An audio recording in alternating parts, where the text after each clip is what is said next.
할렐루야. 할렐루야. 오늘 저는 사도행전 13장 1절부터 3절까지 말씀을 본문으로 이런 교회가 되게 하소서라는 제목의 말씀을 전하도록 하겠습니다. 오늘은 동암교회 설립 44주년 기념주일입니다. 교회의 중요성은 아무리 강조하고 강조해도 지나치지 않은 것 같아요. 백범 김구 선생은 경찰서 100개 짓는 것보다 뭐 하나를 세우는 게 낫다? 교회 하나를 세우는 게 낫다는 말씀을 하실 정도입니다. 특별히 성도의 삶에 교회는 너무너무 중요한데요. 첫째는 우리가 이 땅에서 속할 수 있는 가장 영광스럽고 고귀한 단체가 교회이기 때문입니다. 여러분, 교회는 예배당 건물이 아니잖아요. 예수님의 몸입니다. 몸. 그리고 예수님의 몸은 곧 저와 여러분 교회 공동체인 것입니다. 그런 교회에 나 같은 사람이 일원이 된다는 것은 하늘과 땅의 모든 권세를 가지신 예수님과 한 몸이 된다는 것입니다. 또 그런 우리가 그런 예수님을 영접하여서 성도가 된다는 것은요, 하늘과 땅을 창조하신 창조주 하나님의 자녀가 된다는 의미인 줄 믿습니다. 세상에 이보다 더 큰 영예와 특권이 어디 있겠어요? 교회가 우리 삶에 중요한 이유 두 번째는 교회 생활이 건강하면 삶의 문제가 자연스럽게 해결되기 때문입니다. 대구 교회에 큰 별들이 계셨는데요. 제가 대구 출신이잖아요. 대구 동부교회 고 김덕신 목사님이 계셨습니다. 이분이 요한3서 1장 2절을 인용하실 때마다 이런 말씀을 하셨어요. 신통해야 인통하고 인통하면 물통한다. 물통하면 사통한다는 말씀하셨어요. 이게 무슨 말인가 하면 하나님과 화목하면 사람과도 화목하고 사람과 화목하면 물질의 복도 따라오고 일이 해결된다는 의미입니다. 성도님들, 하나님과의 관계가 올바르면요, 우리 삶의 복잡한 관계나 삶 가운데 일어난 수많은 문제들이 하나하나 이 시간 문제일 뿐이지 자연스럽게 해결되는 경험을 우리가 해보았지 않습니까? 그런데 하늘과 땅을 연결하는 교회가 존재의 목적을 잃으면 어떻게 될까요? 표류하기 시작하면 문제가 발생합니다. 교회에 와서 오히려 고민을 하나를 안고 가게 되는 거예요. 신통하지 못하니 인통하지 못하고 인통하지 못하니 물통하지 못하며 물통하지 못하니 사통하지 못하게 될 것입니다. 또 하나, 교회가 우리 삶의 중요한 이유 세 번째는 이 땅에서의 삶을 마치고 우리는 모두 다 하나님 앞에 서게 될 텐데, 제가 김순학 권사님 장례 예배 계속해서 부탁드렸던 것이 하나님 앞에 선다는 것입니다. 우리 언젠가 모두 다 죽고 그날 상 받을 기회를 교회가 제공하기 때문이에요. 에베소서 1장 23절 말씀 함께 읽어주실까요? 시작.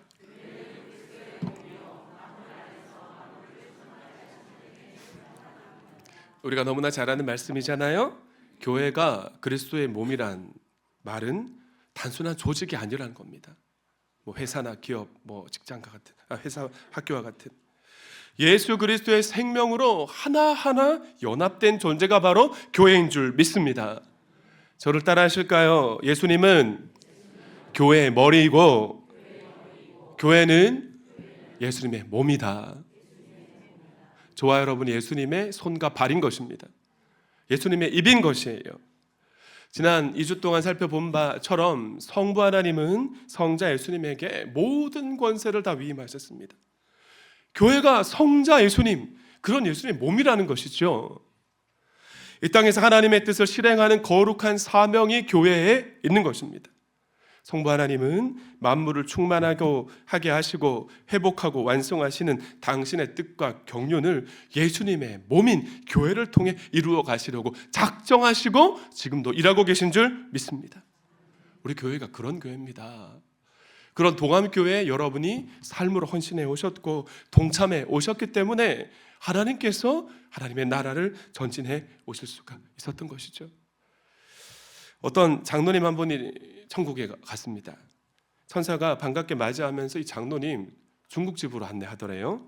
근데 같은 교회 집사님 한 분이 장로님보다 먼저 오셔서 탕수육을 맛있게 먹고 있는 모습을 봤습니다.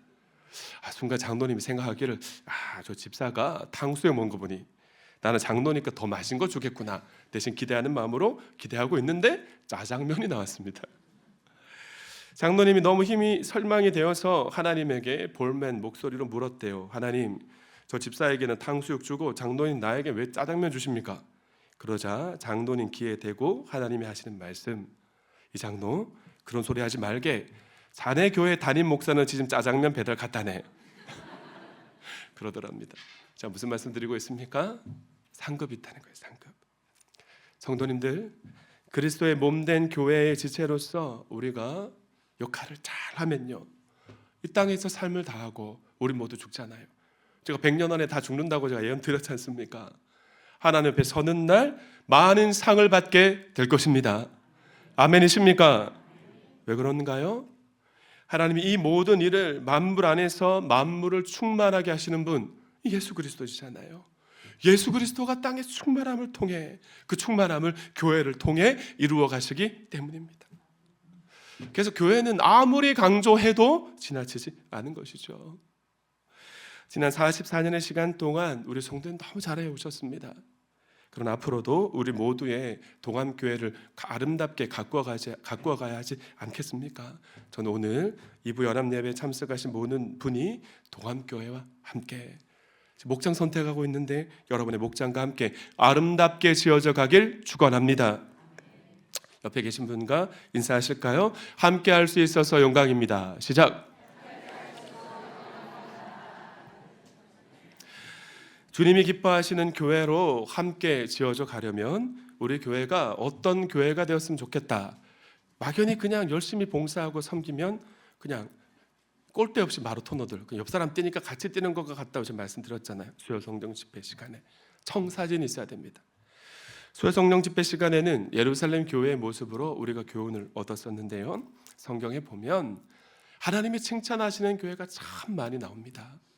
그런데 저는 제가 목회하는 교회가 안디옥 교회 같았으면 좋겠다 하는 바람이 있었고요. 지금도 그 바람은 여전합니다. 그래서 우리 교회 3년 전, 이제 4년 차잖아요. 제가 부임한 지. 선보는 청빙 설교할 때도 오늘 같은 본문을 가지고 사도행전적 교회를 꿈꾸며라는 제목의 말씀을 전했었고요. 부임 딱 지나고 1년째 되는 주일날 같은 본문과 같은 제목으로 말씀을 전한 것입니다.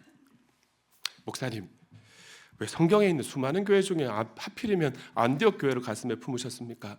라고 물으신다면, 여러분, 안디옥 교회는요, 하나님의 소원을 알고 있는 교회였습니다. 하나님을 사랑하고 사랑하는 하나님의 소원을 풀어드리기 위해 가을날의 냉수와 같이 정말 진력하는 교회였기 때문이에요. 여러분, 하나님의 가장 큰 소원이 뭔 것 같으세요? 맞아요. 이제 막 나오시죠. 디모데전서 2장 4절 말씀 함께 읽습니다. 시작.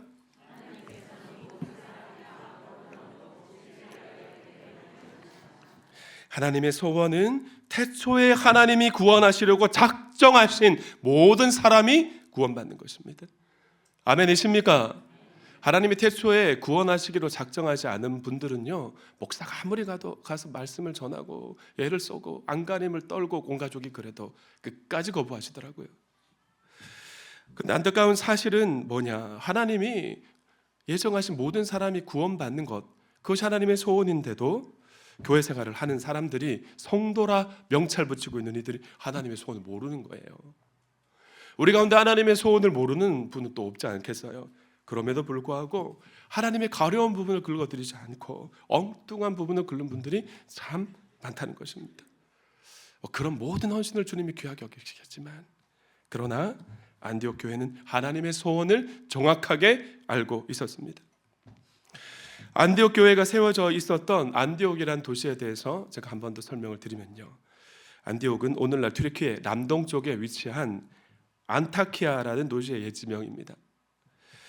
예루살렘으로부터 북쪽으로 약 480km 떨어져 있는 지중해 연안의 해안 도시였었는데요, 제가 한번 이렇게 검색해 보니까 암사동에서 경상남도 거제나 통영, 남해군까지가 딱 그 정도 거리더라고요. 야, 그 정도 거리까지 예루살렘 교회 성도들이 박해를 피해 북쪽으로 흩어져 올라갔던 것입니다. 신약교회 당시에는 로마와 알렉산드리아라는 두 도시 다음으로 세 번째로 큰 도시였고요. 인구가 70만이 됐습니다. 70만.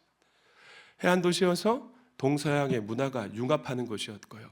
온갖 나라의 사람들이 다 몰려드니까 그 사람들이 섬기는 우상들이 그냥 그 도시 안에서 막 갖은 예배를 드리는 갖은 종교가 다 성행하는 도시였어요.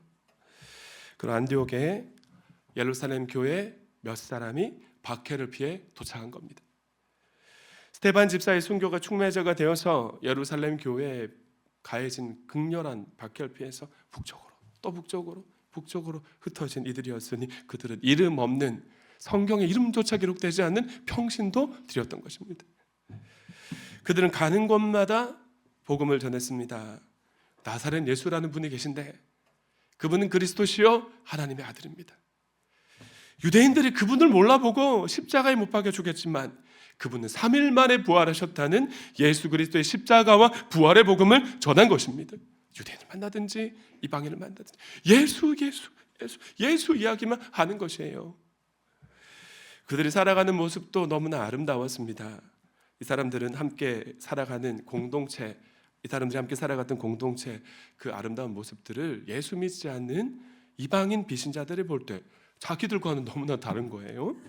그러다 어느 날 누군가가 그 안디옥 교회 성도들 가리키면서 저 사람들은 예수라는 처형당한 사람을 따르는 이상한 무리라고, 그리스도인이라고 누군가 부른 거예요.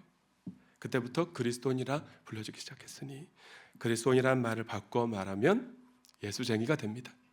예수쟁이. 우리 같으면 비신자들이 우리를 보면서 야, 저 사람들 참 별나다, 예수쟁이 별나 막 그러면 어떨 것 같아요? 마음이 좀 힘들고 시선이 의식될 것 같지 않습니까? 그러나 이들은 오히려 자랑스러워했을 것 같아요. 우리가 드디어 사랑하는 예수님을 더 닮았나 보다. 그러나 이방인들의 조롱과 빈정거림은 찬사로 바뀌게 됩니다. 2세기경 이그나티우스라는 교부가 이렇게 기록하고 있어요. 그리스도인들이 날마다 늘어나고 있다. 그들은 싸움을 하지 않고 평화롭다. 이상한 노래를 부른다. 십자가에 못 박힌 예수라는 사람을 찬양하는데 이들은 이곳 사람들이면서 외국인처럼 살아가고 있다. 찬사 아닙니까? 찬사. 그리고 마침내 안디옥 교회는 이방인들을 향한 인류 역사상 최초의 해외 선교를 결단하게 되는 거예요. 1절 말씀 다시 한번 읽습니다. 시작.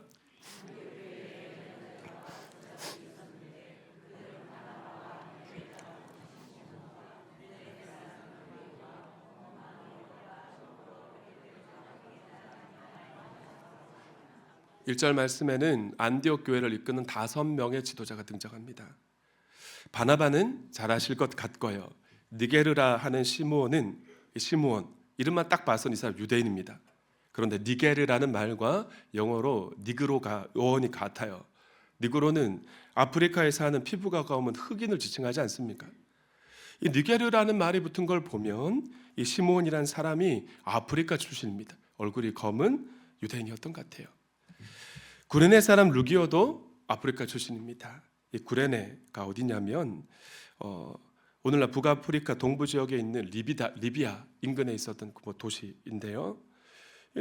구레네 출신이라고 하니까 루기오라는 사람이 북아프리카에서 살아가고 있는 디아스포라 유대인이었거나 아니면 누구예요? 시므온처럼 피부가 검은 아프리카 사람이었을 가능성이 높습니다.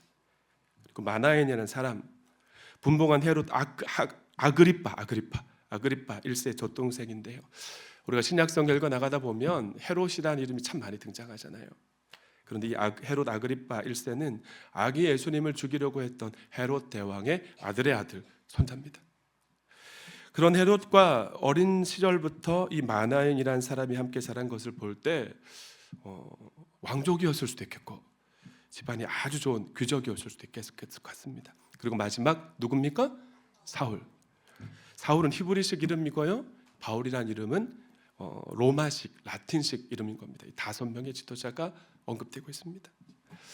성도님들, 안디옥 교회의 5명의 지도자들은요, 국적도 신분도 살아온 배경도 교육 수준도 달랐습니다. 신약교회 당시 흑인들의 90%가 노예였거든요. 그런데 왕족도 있고 많이 배운 사람도 있잖아요. 그럼에도 불구하고 이들은 서로 간의 신분 의식이 없는 거예요. 힘싸움을 하면서 견제하거나 자신을 높이려고 다른 사람을 깎아내리지도 않았습니다. 아름답게 공동체를 이루고 팀워크를 이루면서 안디옥 교회라는 아름다운 가정교회를 섬기고 있었는데요. 제가 이번에 가정교회 재출범을 놓고 지난주에 목장 선택을 마치고 보니, 또 성도님들 한 분 한 분 권면을 하고 보니, 저는 저 사람하고는 안 맞습니다. 저는 안 맞아서 못할 것 같아요. 저 안에 못 들어갈 것 같다고 막 이렇게 얘기하신 분들이 계시더라고요. 그런데 이들 공동체 안디옥 교회 지도자들은 그런 의식이 없었던 겁니다. 하나님 만나게 하셨으니 신부도 다르고 배경도 다르고 그래도 아름답게 사랑하며 섬기자, 주님의 마음이 있었던 것이죠.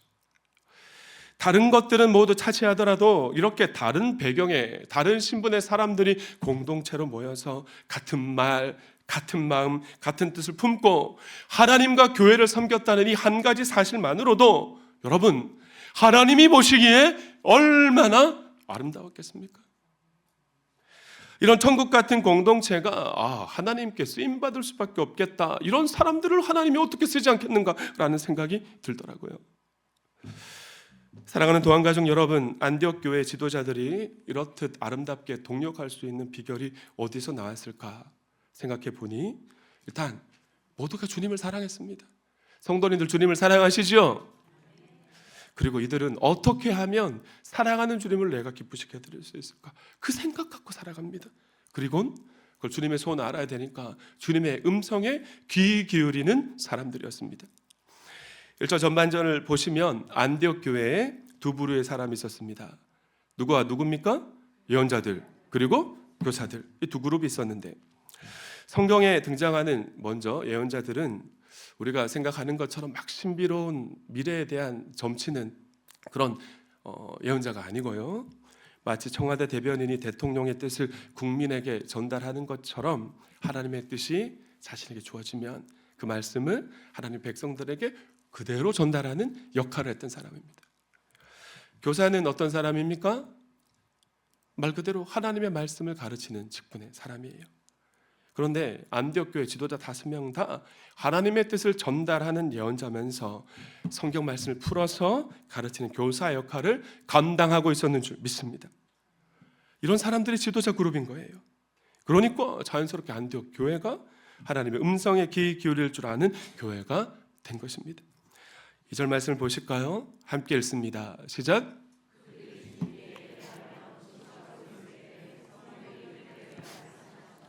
여기서 그들이란 좁게 해석하면 1절 말씀에 등장하는 5명의 지도자고요, 넓게 해석하면 안디옥 교회 성도 전체입니다. 신약교회는 자주 공동체 전체가 금식하고 기도하면서 주님의 뜻에 청종하려고 애를 썼는데요, 우리도 신년 벽두가 되면 우리 교회는 금식 기도회 같은 건 하지 않지만 기도원이나 제가 거기 섬겼던 교회는, 한석교회는 1월 첫째 날 1월 1일부터 2일까지 금식하면서 기도합니다.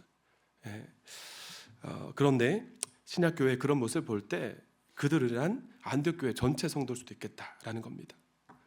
당시 안디옥 교회는 인재가 많았습니다.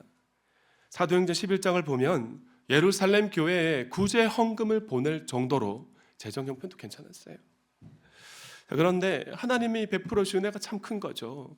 한 번 더 따라 하실까요? 방황하던 영혼이 예수를 만나면 상처가 별이 되고 행복한 사람이 된다.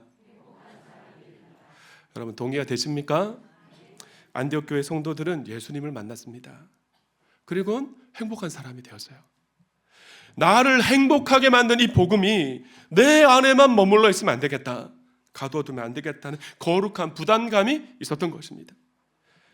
그들 마음 가운데 땅끝까지 가서 영혼 구원하여 제자 만들라는 예수님의 지상 대명령을 이루고 싶은 열망이 있었을 것입니다. 그래서 지도자들이 모입니다.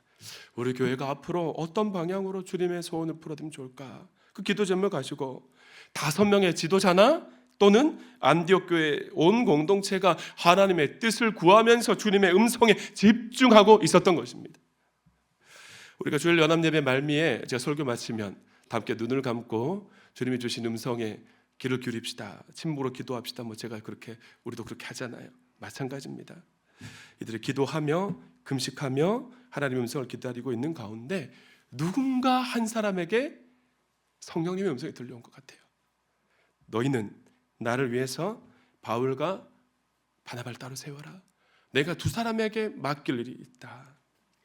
성령님의 음성이 그의 심령에 내주하신 성령님으로부터 들려온 겁니다.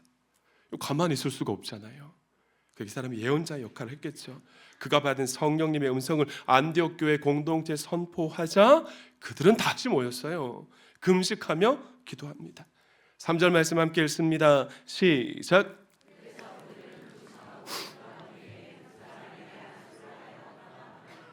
하나님, 이 사람이 선포한 메시지가 우리 교회를 향한 주님의 뜻이 맞습니까? 라는 기도 제목을 가지고 다시 한번 금식하며 기도한 겁니다. 기도를 마쳤어요. 그리고 나니까 뭐 했습니까? 이들이 안수하고 안수해서 바울과 바나바를 선교사로 파송하죠. 이 말은 주님의 음성에 순종했다는 것입니다. 내 생각은 다른데요. 아직은 때가 아닌데요. 그 방면 아닌 것 같아요. 이렇게 말한 사람이 없었던 거예요. 여기서 질문이 드시는 분이 계실 것 같아요. 성령님은 왜 바울과 바나바를 따로 구별하여 세우신 걸까? 두 사람 특별 대우하신 건가? 뭐 이런 생각하실 수도 있죠. 성령님이 두 사람을 구별하여 세우신 것은 특별 대우하신 것이 아니라 안디옥 교회 성도들 전체 가운데 두 사람이 전도에 가장 열정이 있고 은사가 있었기 때문입니다. 그렇게 주님의 음성에 순종한 안디옥 교회 해외 선교사를 파송하고요. 그 최초로 해외로 선교사 파송하는 역사를 남기는 교회가 되고요. 기독교 선교 중심이 예루살렘에서 안디옥 교회로 옮겨오게 됩니다. 주님을 기쁘시게 해드리는 열망을 가지고 하나님의 뜻을 구하고 구미에 가면 상모교회라는 교회가 있습니다. 그 교회가 하나님이 말씀하시면 아멘하는 교회입니다. 이들이 아멘하며 순종한 거예요. 그랬더니 이 교회 어떻게 되었을까요? 2세기 때부터 내려오는 역사 기록에 의하면 안디옥의 기독교인들은 가난한 사람들이 사는 지역에 함께 살면서 집집마다 목장, 가정교를 이루고 있었는데 2세기경 역사학자들을 통계를 보니까 안디옥의 인구가 약 30만에서 한 50만 명 정도 되었답니다. 신약교회가 약 40%의 성장률을 보인 것으로 추산할 때 2세기경 안디옥 교회는 남자만 2,000명, 적게는 많게는 5,000명 수준 된 거예요. 여자와 아이들까지 합치면 2배 이상 늘어나죠. 4,000명에서 10,000명에 육박하는 초대형 교회가 된 줄 믿습니다. 도시 인구의 10%가 여러분 복음화되었으니 그 복음의 역사가 일구어져가는 그들 공동체에 하나님이 부어주신 복이 얼마나 컸겠습니까? 저는 교회 설립 44주년 주일을 맞아 오늘 본문을 가지고 다시 한번 묵상할 때 하나님이 감동을 주셨습니다. 44년 동안 우리 교회가 꿈결 같은 부흥과 성장을 이어올 수 있었던 것은 박병창 원로 목사님의 성결 향한 열정 때문이 아닐까. 여러분 아멘 하셨으면 좋겠어요. 아멘 하셔야 돼요. 아멘. 제가 짧게 얘기해서 작년 5월에 있었던 집회 선교 통합 25주년 감사 예배에 원로 목사님과 사모님을 모시고 다녀온 적이 있었습니다. 그때 박병창 목사님이 후암교회에서 부사역자로 사역하실 때부터 해외 선교에 대한 열정이 남다르셨다는 얘기를 주위로부터 제가 들었어요. 그런데 우리 원로 목사님이 집회 선교 이사장으로 섬기셨잖아요. 그때 목사님 열정이 얼마나 대단하셨겠습니까? 그런 목사님의 열정은 당시 당회를 구성하셨던 원로 장로님, 은퇴 장로님들이 잘 받들어 섬겨주셨고요. 당회가 결정한 결정을 온 공동체가 함께 동참해 주었기 때문에 하나님의 은혜가 부어진 줄 믿습니다. 여러분 한번 생각해 보세요. 저는 자주 생각해 봅니다. 44년 전 강동 아파트 주변에 개척된 교회가 얼마나 많았겠어요. 그런데 동암교회 첫 시작이 좋았기 때문에 하나님께서 동암교회 새 가족들을 보내주시고 여기까지 인도해 오신 것입니다. 할렐루야. 저는 전도와 선교의 진심인 교회에 하나님이 부흥과 성장을 허락해 주시지 않는 것을 한 번도 본 적이 없는 것 같아요. 여기까지 인도하신 하나님께는 영광을, 수고하신 믿음의 선배들과 모든 청직에는 감사합니다라는 의미를 담아서 다시 한번 큰 박수로 올려드리겠습니다. 그래서 올해는 러브 재팬이라는 이름으로 단기 봉사 선교 가려고 합니다. 작년에 있었던 러브 필리핀 단기 봉사 선교 전후로 하나님이 부어주신 은혜가 정말 이루 말할 수 없잖아요. 주님의 소원을 이루어 드리려는 목적으로 일본으로 가려고 하는데 왜 일본이냐? 청년들이 좀 많이 갔으면 좋겠고 청년들이 함께 했으면 좋겠다는 바람으로 일본 선교를 결정했습니다. 성도님들의 많은 기도와 참여 부탁드립니다. 여기까지 딱 하고 설교를 마쳤으면 좋겠지만 남은 시간 조금 더 말씀을 드려야 됩니다. 우리 교회가 안디옥 교회와 같은 공동체 되기를 원하는 마음인데 그러려면 하나님의 음성에 귀를 기울여야 되고요. 그런 또 하나님의 음성을 듣기만 해선 안 될 것 같아요. 오늘 본문 1절이 말씀하고 있는 예언자가 많이 일어나는 교회가 돼야 됩니다. 어떤 사람이요? 예언자. 제가 예언자가 많아져야 된다고 하니까 혹 진 목사가 도안별 점쟁이들 집단으로 만들려고 하나 이런 생각하실 수도 있을 것 같은데요. 성경이 말한 예언자는 노스트라다무스와 같이 장래일을 예측하는 그런 사람이 아닙니다. 거듭 말씀드리지만 성경이 말씀하고 있는 예언자의 근본적인 사명은요, 하나님께 말씀을 받아서 하나님의 사람들에게 전달하는 겁니다. 여러분, 이 땅에 하나님이 강림하실 때 성경을 보면 어떤 일이 일어나던가요? 하나님 막 임재하셨어요. 시내 산에 여기저기에. 수요 성령 집회 시간에 살펴본 바와 같이 마가 요한의 다락방이 막 진동했고요, 막 지진이 막 일어났습니다. 천둥 번개가 막 확 치고 폭풍이 막 동반되었어요. 근데 여러분 한번 생각해 보세요. 각 사람에게 무슨 일이 있을 때마다 하나님 앞에 기도하면 하나님이 막 임재하셔가지고 폭풍이 막 와 일어나고 진동이 막 있다면, 와, 여러분 한 사람 한 사람마다 하나님이 다 임재하셔서 일일이 그렇게 말씀하신다면 다른 사람이 살 수 있겠습니까? 안 그렇겠어요? 어떻게 살겠어요? 그래서 우리 하나님은 사람을 통해 말씀하시는 분이신 줄 믿습니다. 그러나 세상의 예언자는 미래에 일어날 사건에 대해 관심이 있지만 하나님의 예언자는 하나님의 뜻에 관심이 있습니다. 고린도전서 14장 3절은 예언의 특징을 이렇게 말씀하고 있는데요, 함께 읽습니다. 시작.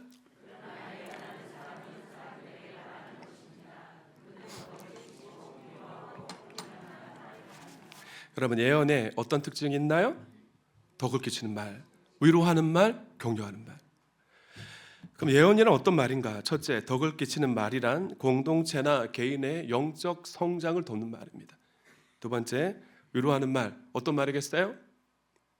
상처받은 사람의 심령을 어루만지고 다시 회복시키는 말이고.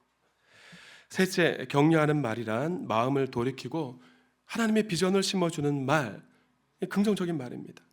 근데 여러분, 예언자가 많이 일어났으면 좋겠다 하니까 예언자가 어떻게 하나 하는 생각이 드시는 분도 계실 것 같은데, 여러분이 이미 의식하지 못하는 가운데 몇 차례 예언자 역할을 하셨을 겁니다. 예를 들면 권사님, 여자 집사님들이 저를 참 많이 사랑해 주십니다. 그런데 저를 참 어려워하세요. 언제 가장 확연하게 드러나냐면 어디 식당 가서 자리에 앉을 때 제가 안 앉을 것 같은 자리에 찾아서 몰래 앉아 계십니다. 제가 먼저 자리를 잡고 앉아 있으면 제 옆자리부터 앉으시는 거 제가 못 봤어요. 저 그 자리부터 차곡차곡 앉으시다가 늦게 오셔서 어쩔 수 없이 자리가 없으면 제 옆에 딱 이렇게 앉는단 말입니다. 이렇게 불편한 목사에게 한 번씩 성도님들이 전화가 오는 거예요. 목사님, 시간 좀 내주세요. 고민이 있습니다. 그러면 문제가 크다는 거 아닙니까? 언젠가 복잡한 문제를 갖고 오시기 때문에 가슴이 막 철렁 내려앉게 되는데요. 그래서 제가 마주 대하며 면담을 하기 전에 기도합니다. 하나님, 하나님의 숨결을 느낄 수 있는 우리의 대가가 되게 해 주옵소서. 자, 그러면 해결 방법이 떠올라야 하는데 한참 얘기를 들어도 해결 방법이 떠오르지 않을 때가 더 많습니다. 그런데 가끔씩 이야기를 듣는 중에 이 문제가 뭐고, 이 문제를 해결할 수 있는 방법이 뭔가에 대한 지혜가 직관적인 메시지처럼 쫙 하고 펼쳐질 때가 있는 거예요. 주님이 주신 메시지입니다. 머릿속에 떠오른 그 방법을 이야기하면 상담하시는 분도 목사님 이러면 될 것 같네요. 제 마음이 후련해집니다. 얼굴 표정이 확 밝아지고요. 제가 생각해도 내가 이런 해결 방법을 생각해내다니 진 목사 참 능력 있네 라는 생각할 때가 꽤 있었습니다만은 그때는 예언의 은사에 대해서 잘 몰랐기 때문이고요. 이제는 압니다. 제 안에 내주하시는 성령님께서 문제의 원인에 대한 그림을 보여주셨고요, 해결 방법까지도 알려주신 줄 믿습니다. 목자, 목녀님들, 장로님, 권사님들, 지도자들 이런 경험을 해보셨을 것 같아요. 아픔을 당했거나 문제를 당한 사람에게 해줄 말이 없을 때가 얼마나 많습니까? 근데 성령님께서 나에게 당신의 뜻을 감화감동해 주시고 나를 스피커 삼아 하나님의 사람들을 일으키시고 길 잃은 영혼이 다시 제자리를 들어갈 수 있도록 나를 붙잡아 주신다면 그런 우리의 삶이 얼마나 복스럽겠습니까? 또 어떤 분을 위하여 기도해 주던 중에 같이 함께 기도합시다 하고 기도하는데 내가 생각하지도 않았던 내 머릿속에 그런 단어도 없었는데 그런 기도가 나오는 경험을 여러분 해보신 적 있으실 것 같아요. 그렇게 또 기도가 끝났는데 기도 받으신 분이 권사님, 집사님, 목자님, 목녀님 그 기도 듣고 나니 제 마음에 힘이 됩니다. 제게 정말 필요한 기도였어요 라는 말씀 하신다면은요, 하나님이 여러분의 예언의 은사를 활용하셔서 그분에게 메시지를 전달하신 줄 믿습니다. 저는 설교 중에 원고에 없던 말을 할 때가 종종 있습니다. 제가 말을 잘하는 목사가 아니기 때문에 헛말도 막 잘 나오고 그래서 원고대로 하려고 예를 많이 쓰는데 가끔씩 그럴 때가 있어요. 그런데 신기하게도 그런 날은 예배 후에 톡이 오거나 이야기가 전해져 옵니다. 목사님, 지난 주일 말씀은 저에게 주신 말씀이었습니다. 위로가 되었습니다. 저를 돌아보았습니다. 힘이 불끈 났습니다. 부끄러웠습니다. 처음에는 참 신기하다 했는데 이제는 압니다. 누가 주신 음성인가요? 성령님이, 하나님이 그 사람 살리시려고 마른 막대기보다 못한 아둔한 목사 입술을 사용하신 거예요. 이렇게 귀한 예언의 은사를 개발하고 활용해야 할 텐데 그럼 어떻게 해야 되는가? 첫째, 예언의 은사를 믿어야 됩니다. 성령님이 하나님의 뜻과 말씀을 심어주셨는데 이상하네, 오늘 내가 밥을 잘못 먹었나? 왜 이런 생각이 자꾸 드나? 이러면 하나님이 일하실 수가 없는 거죠. 성령님이 하나님의 뜻과 말씀을 심어주셨으면 긍정적인 언어와 공손한 태도로 잘 전할 수 있기를 부탁드립니다. 두 번째는 성경을 통해 하나님이 어떤 분이신지를 알아가야 됩니다. 하나님은 언제나 성경 말씀을 떠오르게 하셔서 직관적인 메시지를 주시니까요. 제 아들이 베이스를 가지고 입시하려고 하는데 연주를 늦게 시작했다 보니까 재능이 좀 부족한 듯하고 잘 늘지 않아서 마음에 늘 눌림이 있었습니다. 근데 연습실에 들어갈 때 이 아이가 그런 걸 처음 경험해 본 거예요. 이사야 41장 10절 두려워하지 말라, 놀라지 말라, 내가 너와 함께 한다고. 저희 부부도 아이에게 늦게 이 길을 가게 했기 때문에 확신이 없었는데 성현이가 집에 돌아오더니 하나님이 나한테 말씀하셨어요. 너무 신기해요. 마음 평안해졌다고. 그래서 이 길 가는 것이 주님의 뜻이구나 하고 확신할 수 있었습니다. 성현이가 예언자 역할을 감당한 거죠. 세 번째는 기도해야 하는데 성경 속 예언자들은 모두가 기도하는 사람이었습니다. 오늘 안디옥 교회도 뭐 하다가 하나님의 음성을 받았나요? 뭐 하다 받았습니까? 그렇죠. 금식하며 기도하다가. 네 번째, 상대방의 말에 귀를 기울여야 됩니다. 나에게 주신 메시지를 상대방에 전했는데 하나님이 주신 말씀이 맞다면 성령님께서 감동을 주셔서 함께 은혜 가운데 인도하시지 않겠어요? 그러려면 또 상대방 이야기를 잘 공감하며 들어야 되겠죠. 끝으로 다섯 번째, 그러나 나의 말을 따르지 않아도 상대방이 낙심하거나 불편한 마음을 가져서는 될까요? 안 될까요? 안 돼요. 구약 예언자들이 하나님의 뜻을 대언할 때도 이스라엘 백성이 잘 안 들었거든요. 성도님들, 우리가 믿는 하나님은 구만리 장천에 멀리 계신 분이 아니라 지금 이 자리에 함께 하시고 여러분 안에 내주하시는 분이신 줄 믿습니다. 그분은 여러분의 삶에 놀라운 계획과 관심을 가지고 계십니다. 여러분의 가족과 생업을 인도해 주시기를 나보다 더 원하고 계시고요. 여러분의 목장과 우리 교회에 부흥의 역사를 주시기를 원하시는 참 좋은 분이심을 믿으시기 바랍니다. 근데 이 일을 누구를 통해 하신다고요? 사람을 통해, 나를 통해 하시는 거예요. 나의 안에 살고 계신 성령님께서 주시는 감동, 이 예언의 은사를 통해 성도의 교제, 코이노니아를 통해 하십니다. 어제도 권사님 한 분과 목녀님 한 분, 집사님 한 분이 이 파리바게트에서 제가 설교 준비하다가 머리 좀 비우려고 잠깐 거닐고 교제하는 모습 볼 때 마음이 너무 좋았습니다. 정말 여러분, 우리의 교제를 통해 우리의 입술로 하나님이 일하신다고 하니 얼마나 신바람 나는 일이겠어요. 그렇게 성령 인도를 받는 목장 얼마나 복되겠습니까? 또 우리 교회가 이렇게 인도받으면 44년 동안 인도해 오셨던 은혜보다 더 놀라운 은혜로 주님 인도하시지 않겠습니까? 신방을 가실 때도, 교우를 만나 교제하실 때도, 목방 모임 참석하실 때도 성령님이 나를 통해 말씀하실 것이라는 믿음을 가지고 성령님과 함께 가시는 여러분 되시길 축원합니다. 우리 옆에 계신 분에게 마지막으로 인도하실까요? 우리 교회를 안디옥 교회와 같이 만들어 갑시다. 시작. 그렇게 교회 설립 44주년을 맞은 우리 교회가 안디옥 교회와 같이 지금까지도 그렇게 해왔는데 세계 선교자 힘쓰는 교회가 되고, 안디옥 교회 같이 덕을 끼치고 위로하고 격려하는 거룩한 예언자들이 많이 일어나길 소망합니다. 하나님께 영광의 박수 올려드립니다.